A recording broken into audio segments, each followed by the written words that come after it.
କାହାଣୀ କେବେ କୌତୂହଳପୂର୍ଣ୍ଣ ଗପର ପସରା ବୁଢ଼ୀ ଅସୁରୁଣୀର ଭୟଙ୍କର ବର୍ଣ୍ଣନା।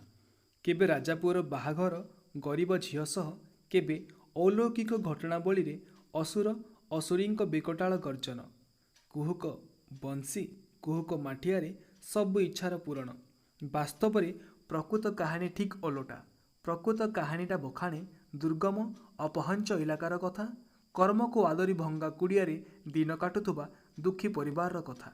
ପ୍ରକୃତ କାହାଣୀ ବଖାଣେ ଟ୍ରାଫିକରେ ଭିକାରୀକୁ ଅଣଦେଖା କରି ଚାଲି ଯାଉଥିବା ସହରୀ ବାବୁଙ୍କ କଥା, ସହରର ଫୁଟପାଥରେ ନିଜ ଅସ୍ଥାୟୀ ଘରକୁ ସ୍ୱର୍ଗ ଭାବୁଥିବା ଅସହାୟର କଥା।